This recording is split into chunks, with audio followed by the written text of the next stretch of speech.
Welcome to The Dead Life. I'm Allison DuBois, your expert guide into the paranormal. Today on The Dead Life, I have Sophia DuBois in studio to answer your call-in questions. Probably questions that many people have. So enjoy your car ride or hike or just taking time for yourself while we explore the dead life. If you want to leave me a message that might be shared on a future episode of The Dead Life in my Love Me Not relationship segment, leave it at 802-DEAD-811, 802-332-3811. You can follow me on Instagram at Medium Allison, on my Facebook fan page, and you can binge on my YouTube videos to watch readings, including episodes of The Dead Life. Don't forget to like and subscribe. If you want to book a reading with me, go to AllisonDuBois.com or email us at booking@AllisonDuBois.com. Well, Sophia, welcome to my new studio. Thank you. It's beautiful. Thank you. I love it. I'm pretty happy about it. It's nice not to, when I started The Dead Life, we were in COVID in 2020, August of 2020, and we were doing it out of the house because it was just something to do, and I was offered a podcast, so I thought, why not?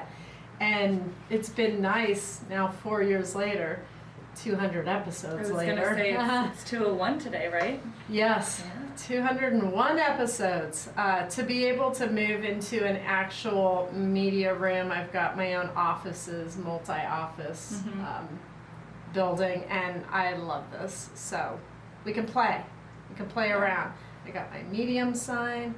I got my fun quotes. I've got my picture of me and my husband. I've got badges from fun backstage passes I've gotten in the past, and just where I've been. Yeah. Because I've been around. No, I love it. I do love it too, because since you got to actually create whatever you wanted and envisioned, it was fun. But I will say, Dad and I did put blood, sweat, and tears into this office. I know, thank you. But even the Dead Life sign doesn't it doesn't show behind you. You can't see the Dead Life in the frame. What a shame. That's okay. I like the grass though, or whatever. I do too. Yeah. We'll get it together. Yeah. This is just our first episode. Yes. Here in this office. Yes. So anywho, why don't we start with the first caller? Okay. And take it from there. Okay.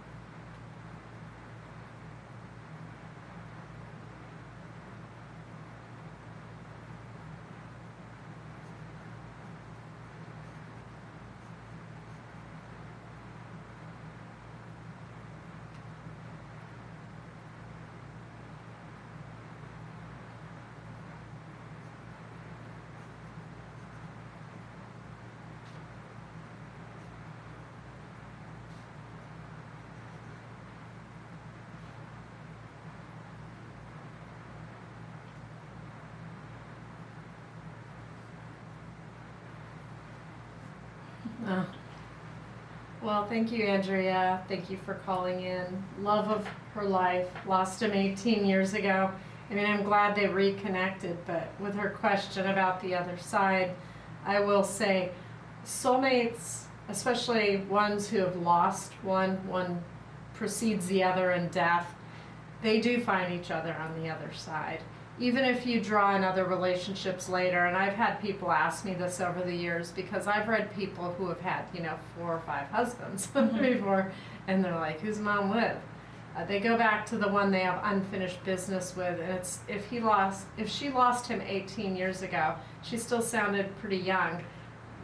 They sound like they have unfinished business, even if she draws in someone later in life for more of companionship, or even somebody that she actually feels real love for. It's always the one that we have the unfinished business with, or that we have to be with.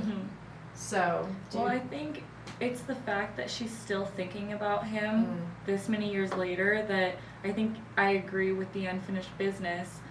that she probably will see him, you know, when she passes, which hopefully won't be for a long, long time. Right. But yeah, that is a very interesting question though, because I feel like a lot of people could relate. Yeah. Well, and you're right. I mean, she lost him 18 years ago, and she's still aching for him. So it would make a lot of sense that her heart's still searching for him, and she'll find him on the other side when she passes. But again, it doesn't mean the other relationships in our life aren't important or special to us. It's just, it seems that the key is the zest of the passion in the relationship, that it's not even just the physical chemistry, it's like a soul chemistry, like on a soul level, where you feel like you complete each other, not to be cliche, but where you feel like you found your person, where you both laugh at the same stupid things that nobody else thinks funny, and you're like, where have you been all my life? So, which you will experience one day when you find your guy, and he'll be like, I was out there looking for you too. Can't wait. So for Andrea, I would say he's there waiting for you. I'm sure he looks in on her regularly, but I do hope in the meantime she finds someone to travel with, finds someone to have dinners with that makes her feel special, and there's nothing wrong with that. It doesn't mean that you chose somebody over the person who passed. It just means for now, this person goes along for your sort of travels through the physical world. That's all. Well, and so I guess I'll ask you a question that I feel like a lot of people will want to know. So when you pass and you're on the other side, you always say that you relive, like, and you have different heavens. The happiest days of your life. Yeah. So do you think so do you just relive those, or do you watch over people, or could she see him and a different husband that she had? You know what I mean? Like, how does that work? I So guess? if she remarries, could she see both on the Yeah. other side?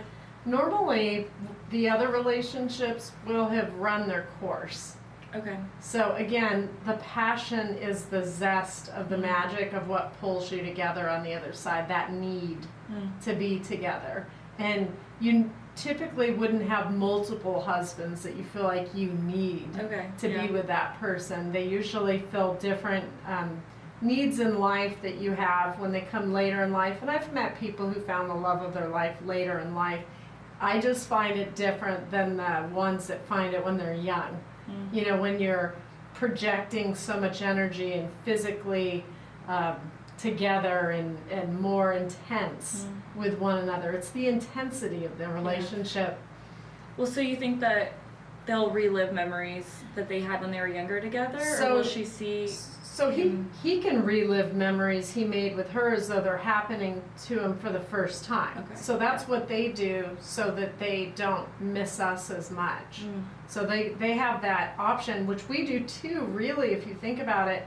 We do it through memories, closing our eyes and remembering every little essence of that, going to Greece and dancing together, overlooking the ocean with the handsome military guy. Just created that in my head. I'm just kidding. Sorry, Sophia.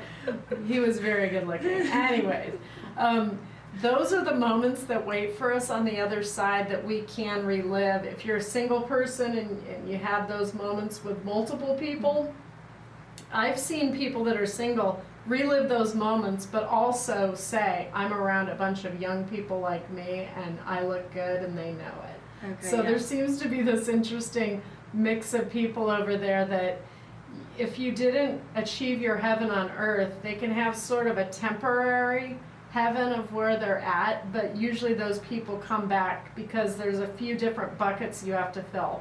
Either you're here to fulfill your career path in achievement of something you needed to do that you felt passionate about in work, in attaining knowledge.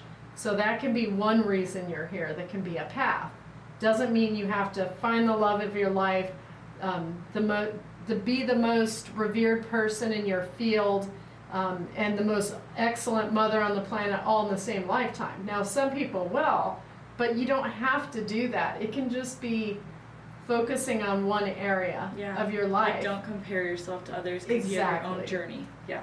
Thank you for saying that. That's so important. People, especially with social media these days, compare. They're like, oh my God, it's so romantic. I want that. It's not a smorgasbord, Instagram, where you just grab it. Like, I'll take one of those. And I have a lot of clients who want to find love, and I'm like, do you go out? Like, do you seek it? Oh, I stay at home on the weekend. I'm like, so you think the perfect guy is just going to be walking through your neighborhood, knocking the door? That's not going to happen. Well, and then with reality shows and Instagram and TikTok, and it is hard to not compare your life, especially when you see people younger than yourself achieving certain things, like those travel influencers, and you're like, oh my gosh, how are they going all over the world? They're younger than me. Right. But it's like, well, that wasn't, first of all, it's Instagram. Right. Take it with a grain of salt.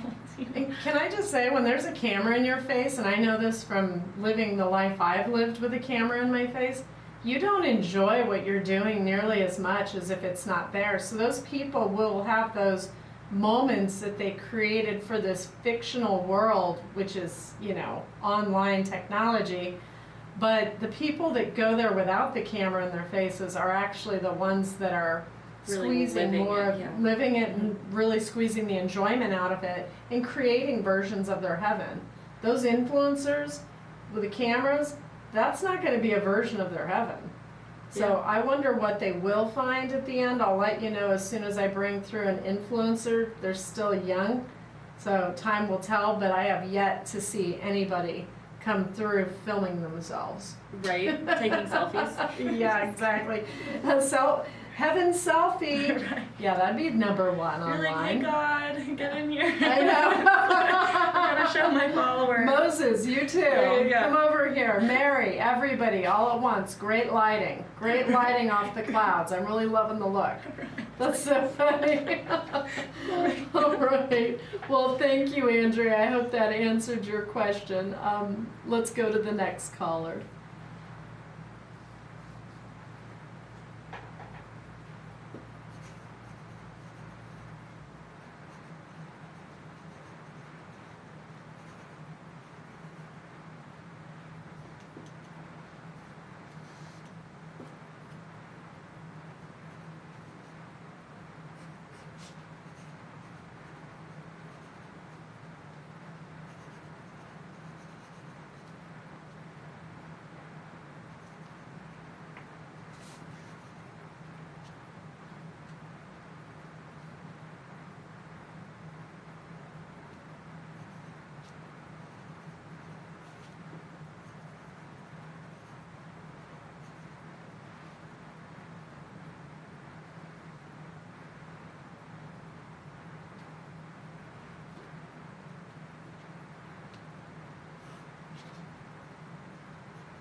Well, thank you, Leslie from London.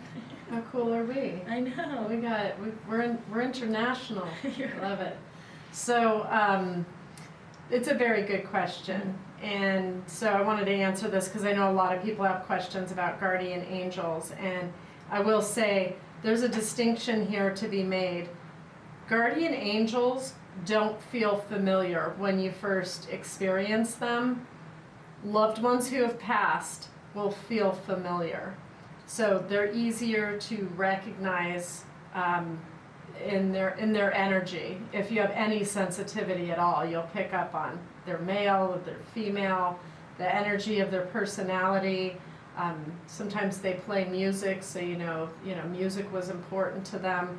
And they interact with you in that way, letting you know that they didn't leave you. That heads up penny is not going to be a guardian angel in my experience. That's going to be a living loved one who had passed, who is using that as a sign to, grab her attention. Usually pennies and coins will come from males who pass, who were a little thrifty. in life, and it's the ones that were the dads that said, turn off the air conditioner, we don't need that. Turn off the heater, wear a sweater, here's a pile of blankets, Yeah. keep warm, money doesn't grow on trees. Those guys will leave the coins. So as far as a heads up penny, in my experience, guardian angels do not give that sign. Also, guardian angels tend to be there in moments of crisis, and loved ones tend to be there at all times. So for me, there's a clear distinction. When you are feeling fearful, a guardian angel, as she calls it, there's angels, and then there's sort of guardian angels that people feel guide them. Now, I've seen angels before, as strange as that sounds, and they are not cartoon characters floating on clouds. They are foreboding. There's a presence to them. They are warriors. They protect us. That's what they act as for us. When you talk about guardian angels or somebody who's a guide, I'm wondering if she means more of like a guide when she talks about a guardian angel who sort of leads us down the path that's better for us and tries to keep us safe. It can be another energy on the other side that just vibes with us that was never related to us. So this is a good question, because when I think of a guardian angel, I think of the situations where you're in a car accident where you shouldn't have made it out alive and you did. You know what I mean? I wouldn't think of that as someone, like a loved one that's passed. I would be like, that was my guardian angel, because I shouldn't be here right now, and they don't even have a scratch on them. Like, it doesn't make sense. But then the loved ones are the ones where you think of them and their face and they pop in your head. And you're like, oh, it's Grandpa, it's certain things.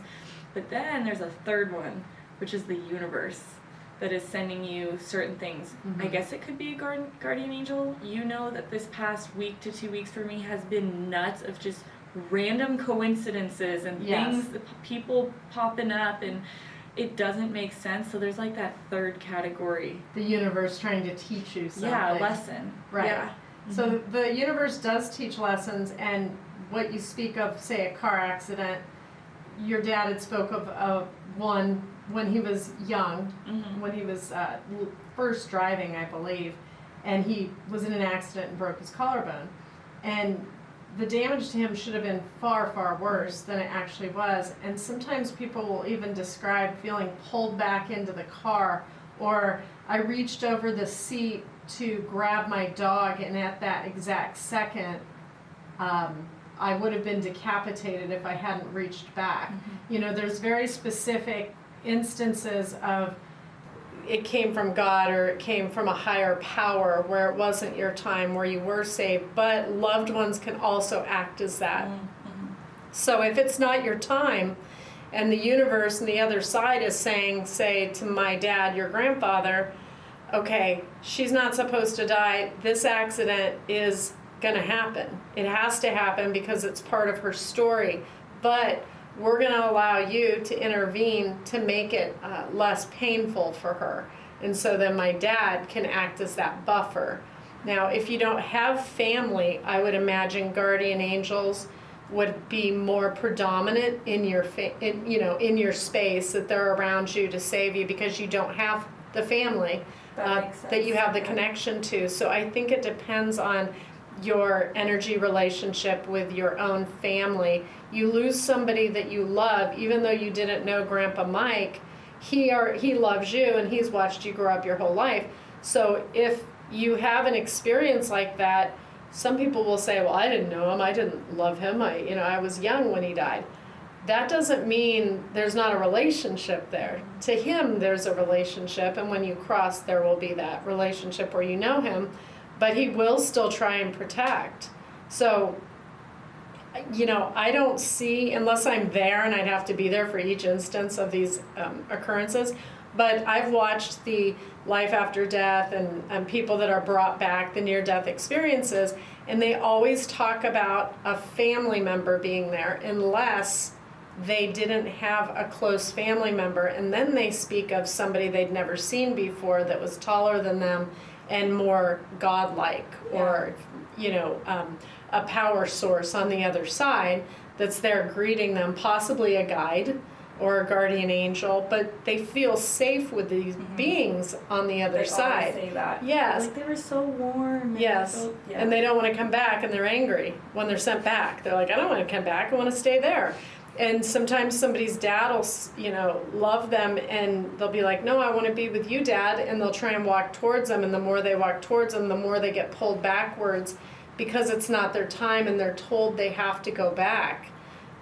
So I think we have multiple entities working in our favor often, but then I want to show the other side of that, because I can hear some people out there who have lost somebody wonderful unfairly.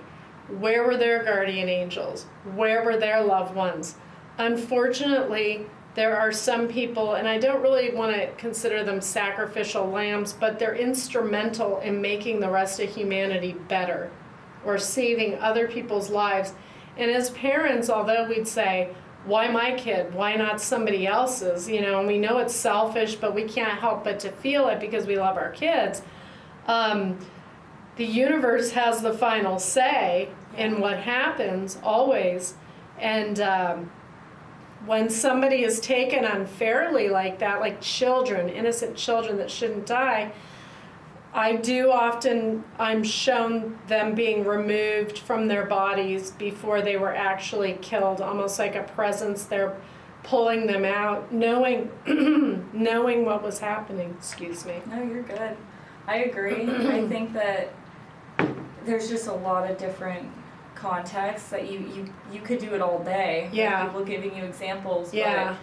But it just depends. It does. Yeah. So for Leslie in London, I would say that's a very large category of beings on the other side and breaking it down. But I hope that helped to answer some of her questions. I agree. So let's go on to the next.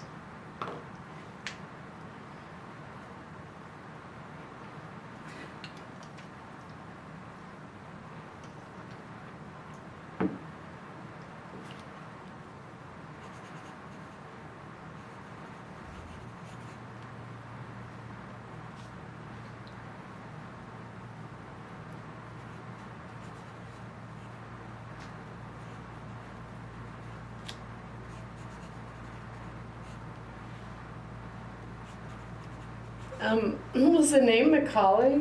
Did you catch that? I didn't catch it. Okay. Yeah, it was. I hope I'm not wrong. Either Australia? It was Australia. Okay. I hope that's right. So, wonderful person that called in with a fabulous accent. This is for you. This goes out to you. So. What is this, like an 80s roller skating? I can dream. Dance. I used to do that. Okay. So anyways, the signs that she's talking about that one can get from the other side, sometimes you'll get a lot of them early on after somebody passes because they're trying to let you know that they're okay and that they're still with you.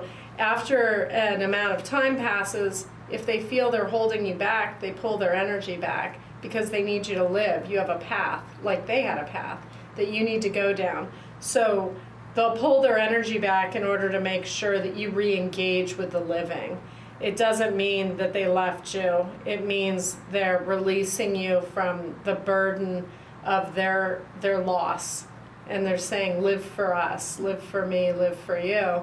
I need you to take the reins here and not expect me to. Yeah. So they'll step back.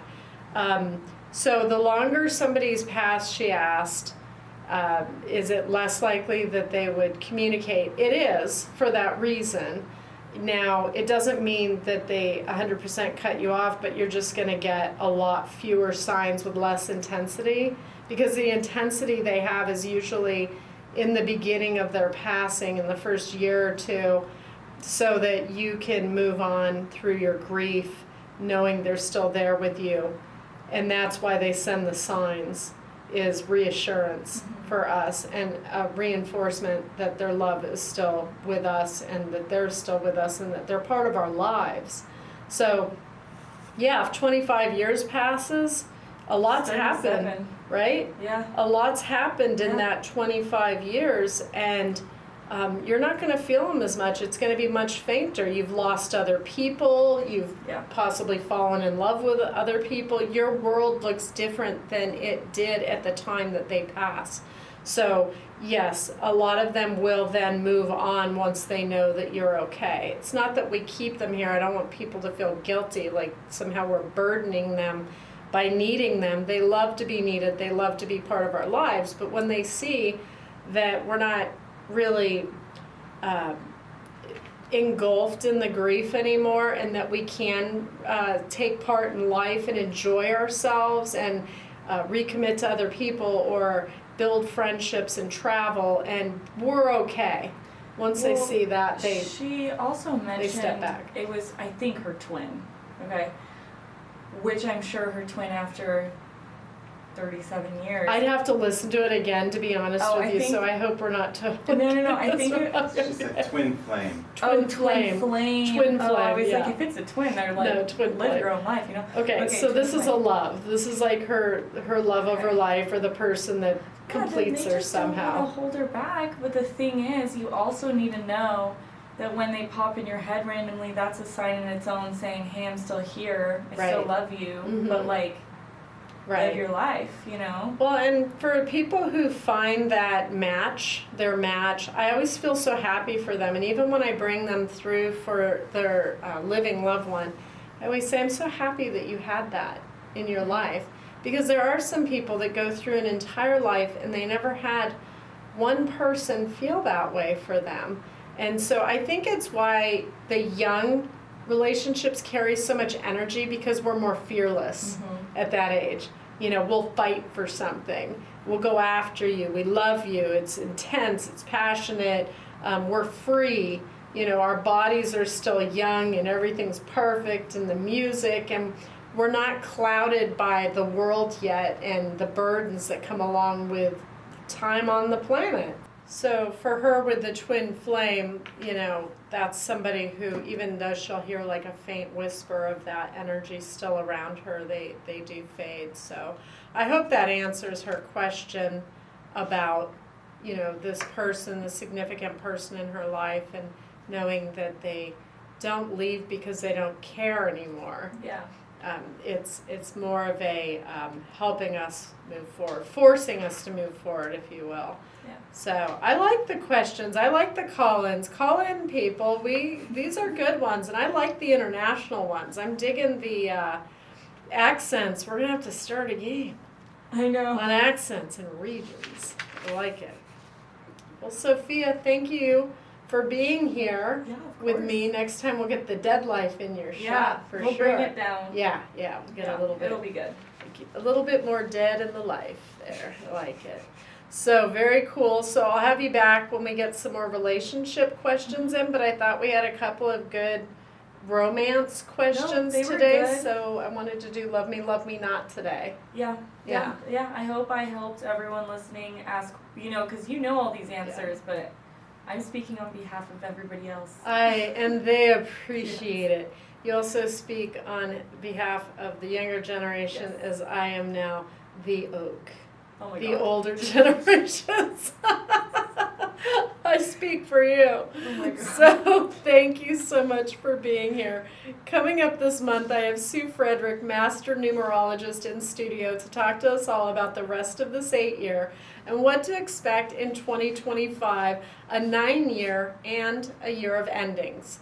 Thank you to my listeners for tuning in. You can catch me next Tuesday for a fresh episode of The Dead Life. I'm Allison DuBois. This is The Dead Life, and to all of my believers out there, don't stop believing.